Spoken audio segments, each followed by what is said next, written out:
So the worst Sandevistan in Cyberpunk might secretly be one of the best. Now that we had a few patches fixing things, it's time we take a look at an updated best to worst Sandys in 2077. Now the ranking isn't going to purely go on which one can stop the time the most, since obviously the winner is quite clear, but also on which ones can enable new builds and cool new synergies. But if you're looking for endless fantasy action, then totally check out Zenless Zone Zero, a brand new multi-platform urban action RPG from HoYoverse, playable on PC, consoles, and mobile phones. Also, huge thanks to the team for sponsoring today's video. But the game is really making waves, so make sure you jump in the upcoming second beta test phase by following the links down below. Simply sign up on the page with your existing HoYoverse account or register a new one if you haven't. Then choose your preferred platform and input the code you get via email. Once you accept the terms, there's a survey you'll have to complete, at the end of which you're pretty much all set for the upcoming beta. But you will get a chance to experience a thrilling and dynamic combat system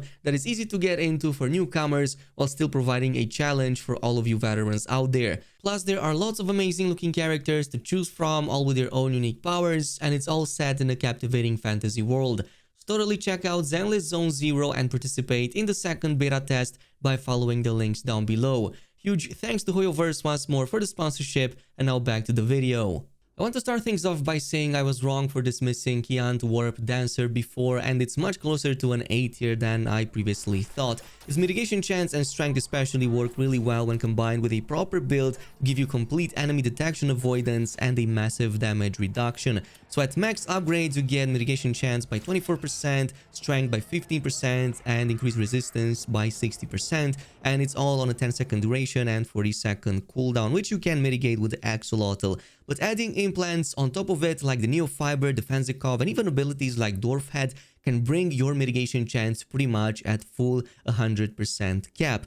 Generally, if you're looking to play very hard difficulties and find yourself squishy between this and the extra armor, you can actually survive for a lot longer. I'm now experimenting with a build that can mitigate at least 80% of the damage almost 100% of the time, so I'll post my results soon. But the biggest factor is that mitigation chance also works insanely well with stealth builds and the blind spot perk especially. So with a close to 100% mitigation chance, it takes 100% as long for enemies to even detect you just from that. This makes stealth builds almost feel like cheating, and I often found enemies zoning out and losing track of you mid-combat with this combo. It also lets you take down enemies almost in plain sight, and others will look around confused, not knowing what happened, while you're just literally standing next to their corpses aiming for the next headshot.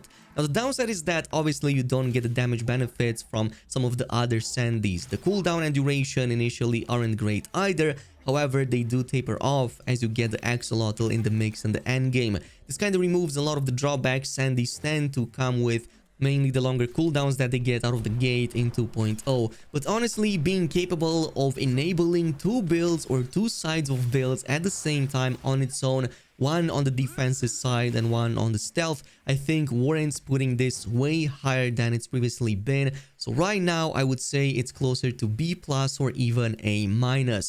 Now technically I should have started with the next one first, the Dynalar, to keep things going from worst to best in the list, but I wanted to get the Warp Dancer situation out of the way.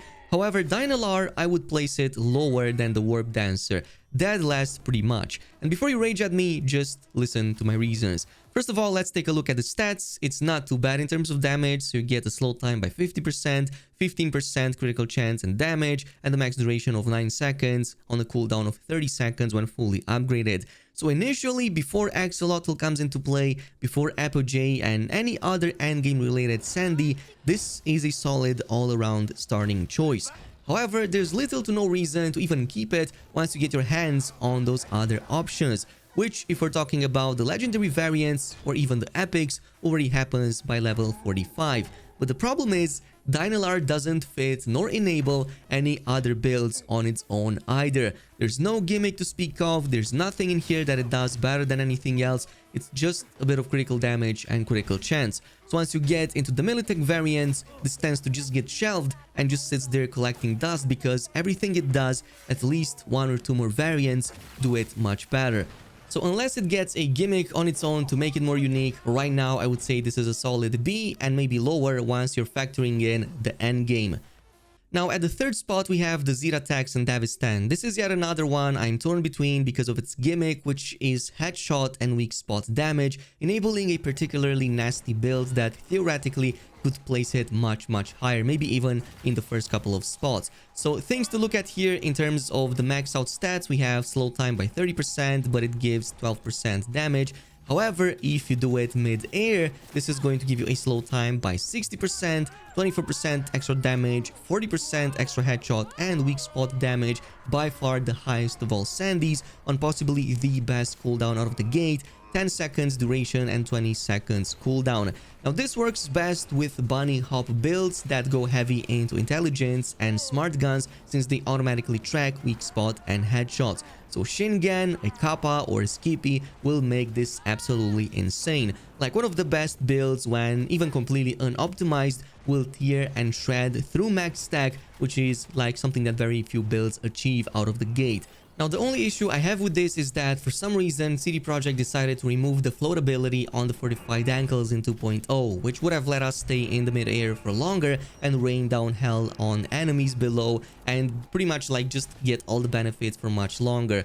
So that would have been seriously awesome to look at, but without it you're kind of forced to do these double jumps and kind of find other ways to compensate by staying in the mid-air, which means the downside here is that you don't have a 100% uptime on the mid-air bonuses. It's more like 50 to 70%.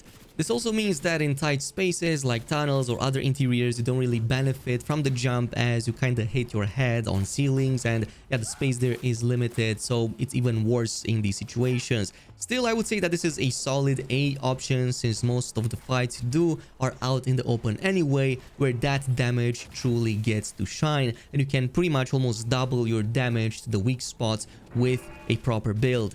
Now, we are getting close to the top spots, and if you enjoyed this video so far, a sub to the channel would be great. However, the Militech Falcon just barely nabs the second spot, in my book at the very least, from the previous Cyberpunk. So this would have been a lot more decisive if the max duration was a bit better than the 8 seconds, and yeah, it also comes with a second longest cooldown of 30 seconds, but again, the axolotl kind of just fixes that.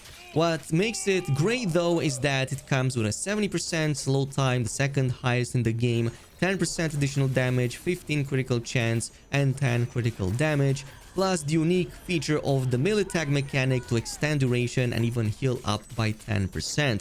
So since weak spots and headshots are a non-factor for this, this means you can just apply it to builds that don't really rely on those and are a bit more like just casual friendly. So katanas, shotgun builds are great for it, the hammer build too, though a berserk might be slightly better in that case if you go with a very hard difficulty. Just anything that doesn't rely on headshots or weak point damage will work very great with this Sandy. Now, having the power to extend duration, and in this case also your health, is what really makes the Militech variants shine. CD Projekt Red wanted to bring the Militech gear more in tune with their portrayal in Edge Runners, where they were completely busted, so this is basically the result we're also getting in 2.0.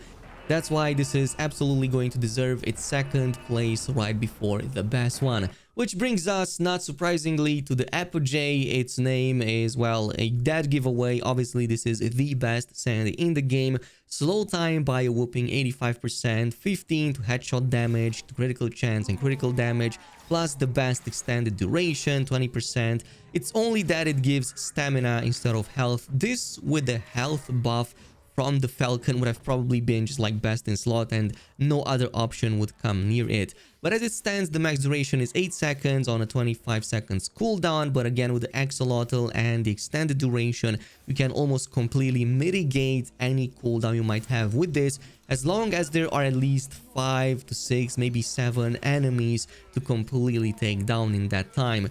That's why headshot builds work so great with this one. If you're going with a headshot knife build, if you're going with a silent assassin, or just anything that just goes in a big group of enemies and takes them down before they even get a chance to react, you're going to have the best results with the apogee. There's no real downsides here, especially once you factor in the axolotl, which is going to completely remove any cooldown problems you might have with it.